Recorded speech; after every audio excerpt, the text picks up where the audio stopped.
Hello students, welcome to our YouTube channel unique mathematics centres by Sanjay Pandit. आज हम लोग determinants पढ़ने वाले हैं, सारणिक पढ़ने वाले हैं। तो देखिए, क्लास 12 का हम लोग डिटर्मिनेंट्स ये सारणिक ये बहुत इंपॉर्टेंट है। इससे हमेशा क्वेश्चंस आपके बिहार बोर्ड में आते रहते हैं। तो हम लोग सबसे बड़ी बात है कि सारणी का डिफिनेशन देना चाहते हैं, डिटर्मिनेंट का डिफिनेशन देना चाहते हैं। तो जो भी मैट्रिक्स स्क्वायर होगा, जो स्क्वायर मैट्रिक्स होगा उसी का हम कॉरस्पॉन्डिंग डिटरमिनेंट्स बना सकते हैं। आपको मैट्रिक्स के बारे में मैं बता चुका हूँ। A = 1 2 3 4। ये आपका 2x2 ऑर्डर का मैट्रिक्स है। हम इसके कॉरस्पॉन्डिंग डिटरमिनेंट्स बना सकते हैं।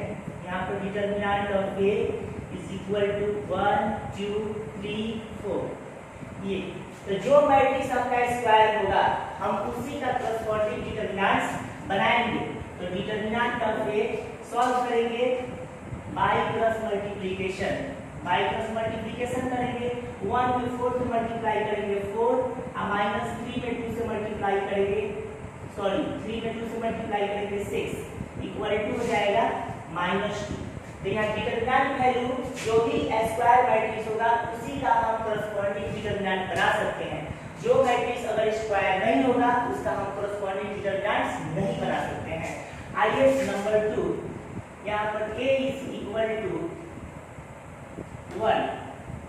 आपको क्लियर हो रहा है कि ये 1/1 ऑर्डर का मैट्रिक्स है। तो यह भी एक स्क्वायर मैट्रिक्स है, इसका भी कॉरस्पॉन्डिंग हम डिटरमिनेंट्स बनाएंगे। तो ये जो हो जाएगा, यानी ये मॉड के बराबर नहीं है, ये 1 होगा। अगर जैसे हम इस पर एक और एग्जांपल्स देते हैं, B = -5, ये भी 1/1 ऑर्डर का मैट्रिक्स है जो कि स्क्वायर है। इसका कॉरस्पॉन्डिंग हम डिटरमिनेंट्स बनाएंगे। तो ये -5, ये इसको हम मॉड नहीं समझेंगे कि मॉड के बाहर निकालने के बाद ये +5 होगा, ऐसा कुछ नहीं है। ये हो जाएगा -5। अब हम चलते हैं नेक्स्ट 4। A = 1 2 3 4 5 6 7 8 और 9। तो यहाँ पर हम लोग का हो गया 3/3 ऑर्डर। ये जो हम लोग का मैट्रिक्स A है, ये 3/3 ऑर्डर का मैट्रिक्स है। अगर हम इसको कॉरस्पॉन्डिंग डिटरमिनेंट्स बना सकते हैं, क्योंकि मैं शुरू में ही डिफिनेशन में आपको बताया कि जो मैट्रिक्स स्क्वायर होगा उसी का कॉरस्पॉन्डिंग डिटरमिनेंट्स बनाया जा सकता है। तो यहाँ पर हम इसका डिटरमिनेंट वैल्यू निकालेंगे। तो डिटरमिनेंट वैल्यू आपका हो जाएगा डिटरमिनेंट 1 2 3 4 5 6 1 2 3 4 5 6 7 8 9। तो आप इस डिटरमिनेंट को तोड़ने के लिए आप किसी एक रो को या किसी एक कॉलम को आपको ब्रेक करना पड़ेगा। तो इसके लिए आपको साइन याद करना पड़ेगा। ये होता है हम लोग का पॉजिटिव नेगेटिव पॉजिटिव, और यहाँ पर होता है पॉजिटिव नेगेटिव पॉजिटिव। तो अगर आप फर्स्ट रो से ब्रेक करना चाहते हैं डिटरमिनेंट को, फर्स्ट रो से, तो आप ये फर्स्ट रो वाला चिन्ह को हम इस्तेमाल करेंगे। और हम सेकेंड रो से अगर डिटरमिनेंट को आप ब्रेक करना चाहते हैं तो ये प्लस ये इस चिन्ह का हम उपयोग करेंगे। अगर थर्ड रो से आप करना चाहते हैं तो थर्ड रो के लिए साइन हम यूज करेंगे। अगर फर्स्ट कॉलम से करना चाहते हैं तो इस साइन को यूज करेंगे। फर्स्ट कॉलम में है प्लस। सेकेंड कॉलम से अगर आप डिटरमिनेंट को ब्रेक करना चाहते हैं तो माइनस। अगर थर्ड जो कॉलम है इसको ब्रेक करना चाहते हैं तो थर्ड कॉलम को के चिन्ह को हम अप्लाई करेंगे। तो अगर मान लीजिए फर्स्ट रो से ब्रेक करना चाहते हैं तो फर्स्ट रो से ब्रेक करेंगे। तो यहाँ पर आपका जो फर्स्ट रो में है प्लस, तो यहाँ पर पहले हम प्लस नहीं देंगे, यानी 1 हो गया 1। अब 1 जिस रो में है, देखिए 1 किस रो में है, 1 जो है आपका फर्स्ट रो में है और ये फर्स्ट कॉलम में है। तो फर्स्ट रो और ये फर्स्ट कॉलम आपका डिलीट हो जाएगा। तो आपका रेडर बच रहा है, देखिए तो 5 6 8 9 माइनस अब चूंकि यहाँ पर सेकंड में आपको माइनस है तो -2 लेंगे। तो 2 को बताइए 2 किस रो में है, तो 2 आपका है आपका फर्स्ट, 2 जो है फर्स्ट रो में है और सेकंड कॉलम में है। तो 2 जो फर्स्ट रो और सेकंड कॉलम में है, तो फर्स्ट रो और सेकंड कॉलम के एलिमेंट को हम लोग डिलीट कर लेंगे। तो हम लोग के पास बचेगा 4 7 6 9, यानी 4 7 6 9। उसके बाद हो जाएगा प्लस हम लोग करेंगे, प्लस हम लोग का 3 है, तो 3 को ध्यान दीजिए किस रो में है, 3 आपका फर्स्ट रो में है और आपका थर्ड कॉलम में है। तो first row and third column को हम क्या करेंगे, डिलीट कर लेंगे। तो फर्स्ट रो और थर्ड कॉलम को डिलीट करने के बाद 4 5 7 8 बच रहा है, 4 5 7 8। अब हम लोग बाई क्रॉस मल्टीप्लिकेशन करेंगे, आपको बताया है इस तरीका से, यानी कि ये हो जाएगा 1 into 9 में 5 में 9 से करेंगे मल्टीप्लाई तो 45, ये हो जाएगा 48 -2 into, इसमें भी बाई क्रॉस मल्टीप्लिकेशन करते हैं तो 9 में 4 से मल्टीप्लाई करेंगे तो 36, और ऊपर जब मल्टीप्लाई करते हैं तो माइनस देते हैं और यहाँ हो जाएगा 42 प्लस 3 into, इसमें मल्टीप्लाई करेंगे फिर इसमें मल्टीप्लाई करेंगे तो आपका हो जाएगा 32 माइनस 35।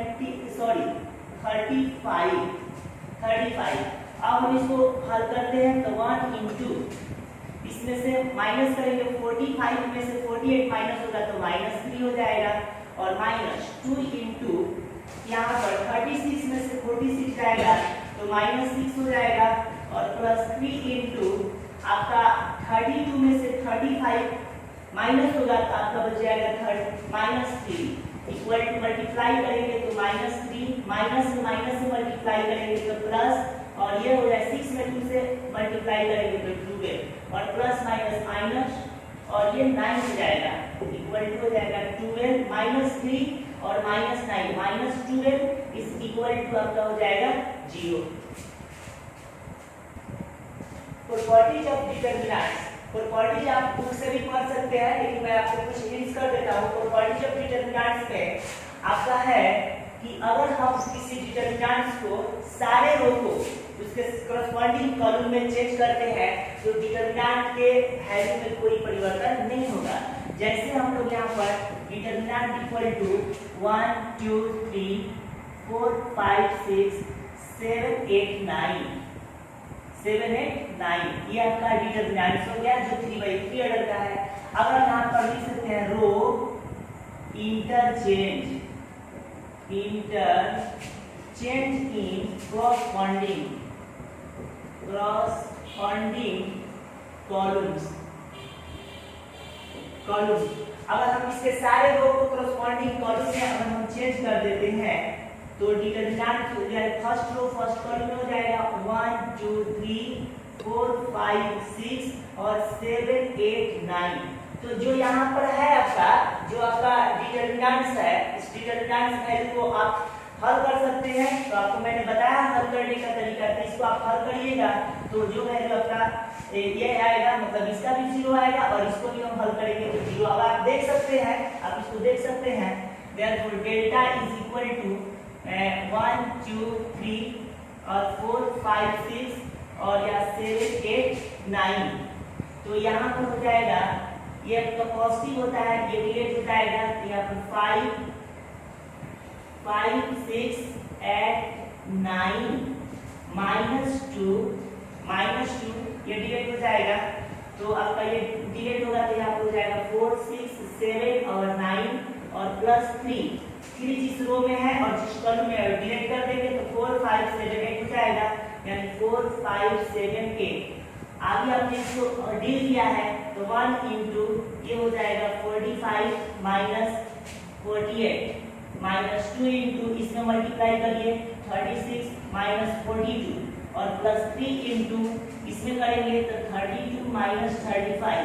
अब इसको आप हल कर सकते हैं तो हल करिएगा तो यहाँ हो जाएगा 1 into 45 में से 48 को सब्ट्रैक्ट करेंगे तो -3 हो जाएगा, और -2 into यहाँ पर 36 है, 36 में से 42 जाएगा तो आपका -6 हो जाएगा, और प्लस यहाँ पर देखिए 3 into 32 32 माइनस 35 यानी आप करेंगे तो -3 हो जाएगा, इक्वल टू हो जाएगा -3 प्लस यहाँ पर 12 हो जाएगा, और यहाँ पर देखिए सॉरी यहाँ पर 3 छूटा है, और यहाँ पर हो जाएगा -9 equal to 12 minus 12 det equal to 0।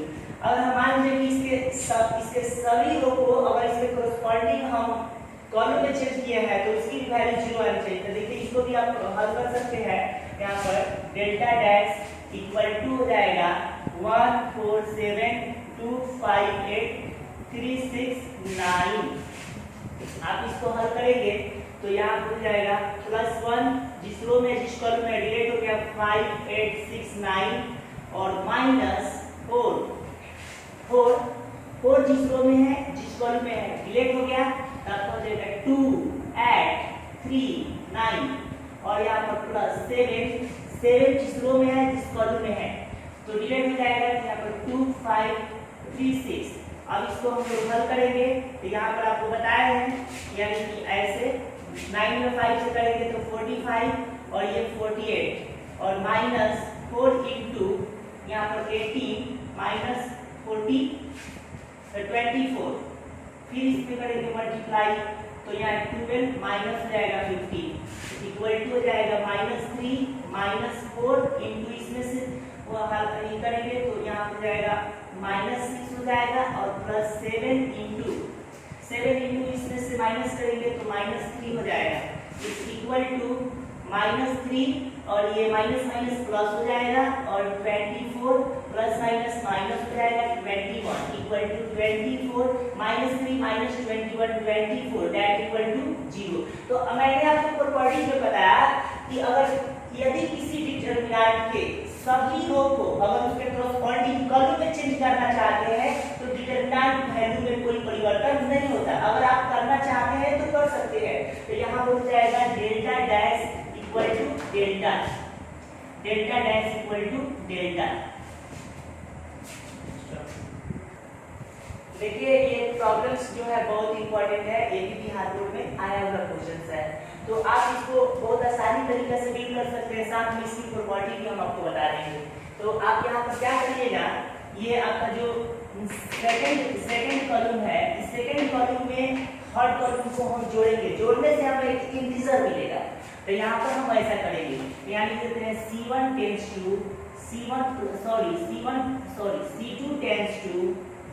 Tends to C2 plus C3 यानी कि C2 और C3 दोनों को ऐड कर हम किसके प्लेस पर लिखेंगे, C2 के प्लेस पर लिखेंगे।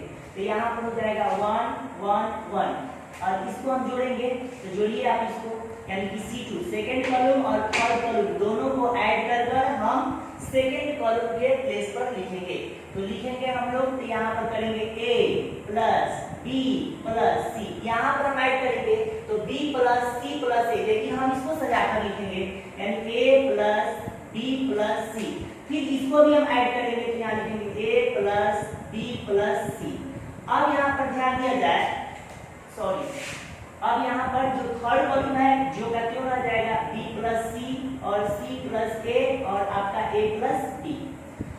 अब यहाँ पर सेकेंड जो कॉलम को ध्यान से देखा जाए, सब में आपको क्या दिखाई दे रहा है, A plus B plus C। तो आप सेकेंड कॉलम से यहाँ पर C2 से A plus B plus C common लेने पर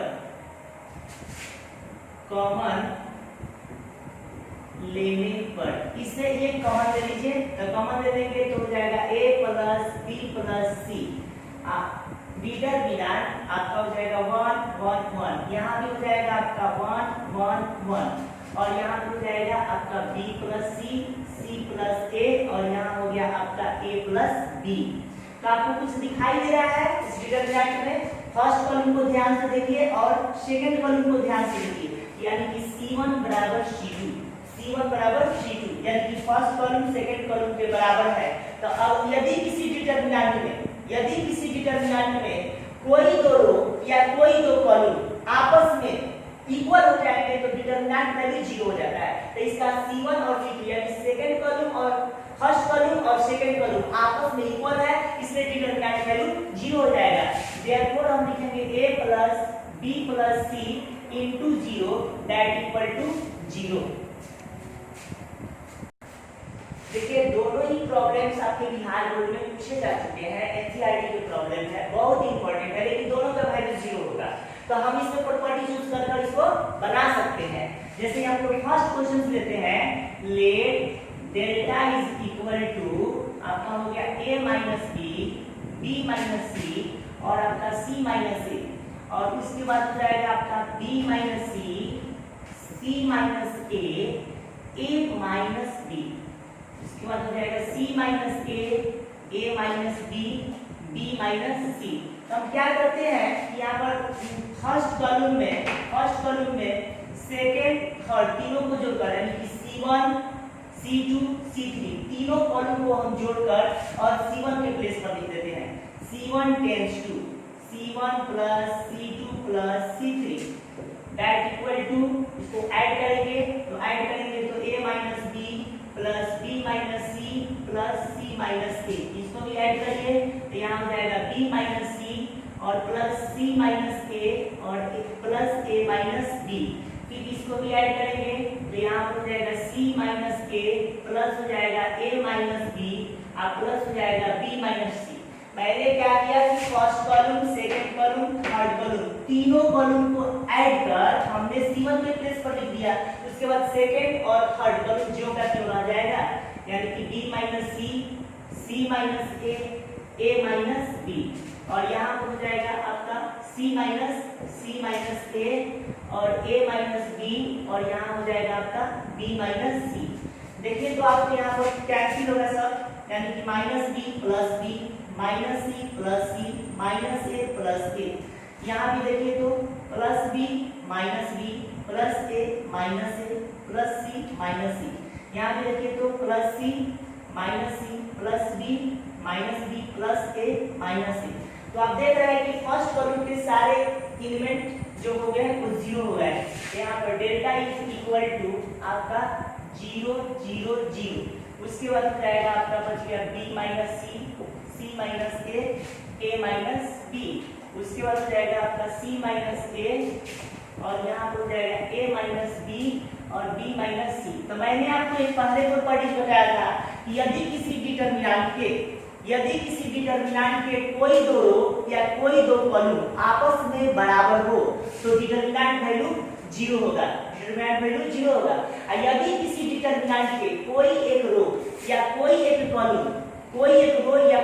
कॉलम के सभी एलिमेंट अगर शून्य हो तो भी डिटरमिनेंट वैल्यू 0 होता है। तो यहाँ भी आपका डिटरमिनेंट वैल्यू क्या हो जाएगा 0। मैंने पहले ही बताया था, ऑब्जेक्टिव क्वेश्चंस में भी आते हैं। यहाँ पर 2 नंबर जो प्रॉब्लम्स है, यहाँ पर 2 नंबर प्रॉब्लम्स को देखिए। डेल्टा इज इक्वल टू, यहाँ पर दिया है आपको 1 ओमेगा स्क्वायर, यहाँ पर दिया है ओमेगा स्क्वायर 1, और यहाँ पर दिया है ओमेगा स्क्वायर 1 ओमेगा। अब यहाँ पर हम देखते हैं कि इसमें भी तीनों को हम जोड़ते हैं, first column second column third column तीनों कॉलम को हम जोड़ते हैं तो हमको एक इंटीजर प्राप्त होता है। तो हम ऐसा कर सकते हैं, तो यहाँ पर लिख सकते हैं C1 tends to C1 plus C2 plus C3। तो हम C1 यानी फर्स्ट कॉलम सेकंड कॉलम और थर्ड कॉलम तीनों कॉलम को ऐड कर हम C1 के प्लेस पर लिखेंगे। तो C1 के प्लेस पर हो जाएगा आपका 1 ओमेगा प्लस ओमेगा स्क्वायर, लेकिन यहाँ पर ऐड करिए तो ओमेगा स्क्वायर हुआ, तो इसको हम सजाकर लिखेंगे 1 प्लस ओमेगा स्क्वायर। इसको देखिए तो 1 plus omega plus omega square. उसके बाद हम सेकंड कॉलम यानी हो गया आपका ओमेगा स्क्वायर 1, और यहाँ पर हो जाएगा ओमेगा स्क्वायर 1 और ओमेगा। तो फिर इसमें से देखिए तो इसमें से कॉमन निकलेगा 1 प्लस ओमेगा स्क्वायर कॉमन हो जाएगा, फर्स्ट कॉलम से कॉमन हो जाएगा, तो आपको बचेगा 1 और यहाँ पर ओमेगा स्क्वायर 1, यहाँ पर हो जाएगा ओमेगा स्क्वायर 1 ओमेगा। आप लोग जानते हैं देयरफॉर आप लोग कॉम्प्लेक्स नंबर में पढ़े हैं कि 1 plus omega square equal to 0 होता है। इकाई के घनमूलों का योग 0 के बराबर होता है। तो जब यह 0 हुआ तो हम 0 इंटू डिटरमिनेंट वैल्यू 1 यहाँ पर ओमेगा स्क्वायर 1 और यहाँ पर omega square 1 omega equal to आपका 0। तो मैंने दोनों क्वेश्चन को पहले ही बताया था इसका भी डिटरमिनेंट वैल्यू 0 होगा, इसका भी डिटरमिनेंट वैल्यू 0 होगा। There are the very important questions for the examination. Hello students, हमने आपको बहुत ही बेस्ट से बेस्ट क्वेश्चंस को बताया जो कि आपके एग्जाम व्यू से बहुत ही इंपॉर्टेंट है। बशर्ते ये नहीं कि आप एग्जाम में आएंगे वही आप बना पाइएगा, आप नेक्स्ट क्वेश्चंस भी बना सकते हैं। तो हम कोशिश कर रहे हैं कि अभी भी और भी इसमें बहुत ही इंपॉर्टेंट क्वेश्चंस है जो उसको नेक्स्ट वीडियो में हम क्या करेंगे, सॉल्व करेंगे, जिससे आपको ज़्यादा से ज़्यादा सहयोग मिल सके। और हमारी वीडियो आपको अच्छी लगती है तो लाइक सब्सक्राइब तो करना बनता ही है। लाइक कीजिए, सब्सक्राइब कीजिए, शेयर कीजिए, कमेंट कीजिए। हम नेक्स्ट वीडियो में मिलते हैं। इस पर और भी जो डिटरमिनेंट की क्वेश्चंस बच रहे हैं उसको हम बनाएंगे। Thank you.